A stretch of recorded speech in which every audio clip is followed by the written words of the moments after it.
The Honourable Member for Peterborough-Kawartha.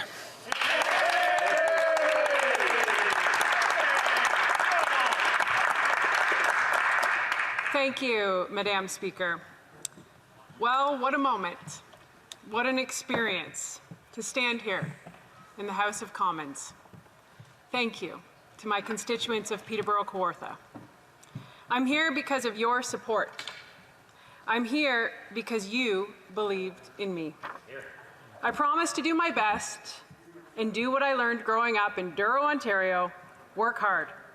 Just like the Journey song says, I'm just a small town girl, and I truly believe in the lessons a small town teaches. Help others with genuine service. I want to take everyone back to June 2021. I received a call from a very distraught mom named Kim, whose daughter Cassie was missing.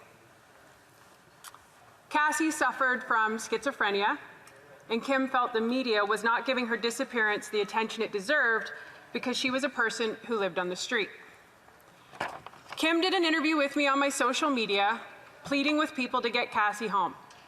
Within 72 hours, Cassie was located in the sex trade in Toronto, and she was brought home to Peterborough-Kawartha, thanks to the people on social media who shared that. I'd never met Cassie, I just chatted with her mom. But I want to fast forward to August 2021 during the campaign. Just outside of our campaign office was a very distraught and distressed woman. I approached her and asked her, how can I help? She looked into my eyes. She told me she was scared. She had told me she had nowhere to live and the people on the street were hurting her. I noticed a wings tattoo on her chest, the same tattoo her mom Kim had described to me when we put out a call to find her. I thought, could this be her? So I asked, is your name Cassie? She said yes. Cassie was like many people who are forced to live on the street and struggling with mental illness and addiction. She had a mom and a family who loved her, but that isn't always enough. Trauma and circumstance landed Cassie here. She didn't choose this life.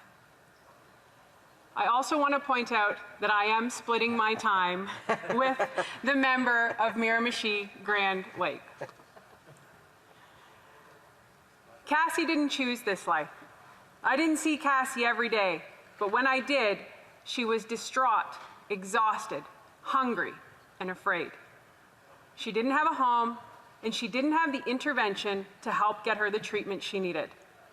On September 20th, 2021, yes, the day of the election, while I was running around helping with my team, I received a text that cut me to the core.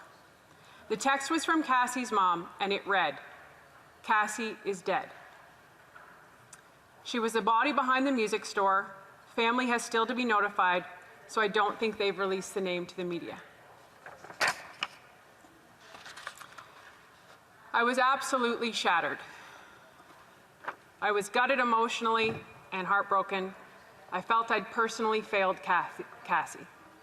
How did the system fail Cassie? How many more Cassies will be failed? In that moment, I questioned why I was running for politics and why did it matter? My partner Ryan was with me, and like a great partner does, he recalibrated me and picked me up. He took my hand and he said, "Michelle, by taking this job of Member of Parliament, you can be part of the change that is needed for all Cassies."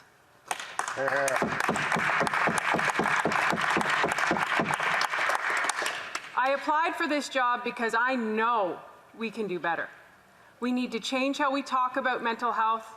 We need to better understand complexities of addiction, and we need to change policy that intervenes when people like Cassie do not have the capacity to take care of themselves. We need the infrastructure and resources dedicated to building forward-thinking mental health treatment facilities. Mental health impacts every single one of us. There are so many programs we've heard about and so much money being dumped into mental health, but the reality is things aren't getting better. They feel worse. Money doesn't solve everything. If you aren't spending money in the right places, or you don't have a reasonable timeline to allocate funds, vision, or an innovative plan to partner with money, you can't expect change. We need to change how we think and talk about mental health. This is what will help us change how we treat it. Humans have an incredible track record of not understanding something until we experience it. Fortunately and unfortunately, most of us have experienced how devastating mental illness is. Most of us know that our mental health contributes to our happiness, our creativity, and our productivity, which is directly linked to our economy.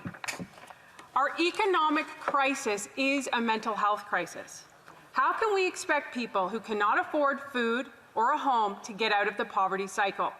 We have to get the cost of living down if we want to be serious about mental health. We have to create an environment that fosters independence and confidence.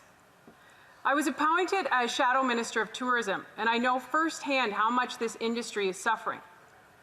Many of those devastated by the pandemic, they don't want more loans. They want to work. One of my favorite economic solutions comes from the member of Carleton. Programs and subsidies need to be three things: timely, targeted, and temporary. Much like I said earlier, this economic crisis is a mental health crisis, and I will work diligently to help in the recovery of lost jobs. We need to be reunited with friends and family.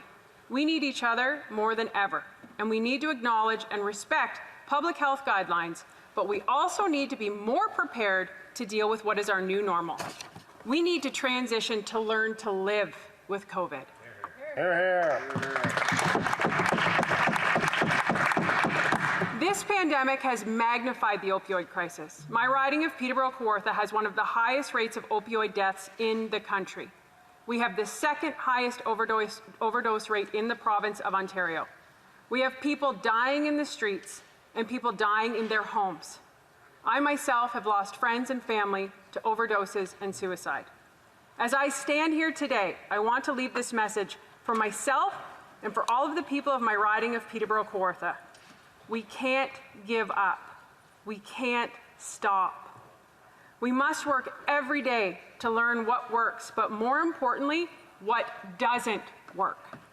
Peterborough-Kawartha, I will work for you and for every Cassie who is failed by the system, because I believe when we take care of our neighbors, we take care of our entire country.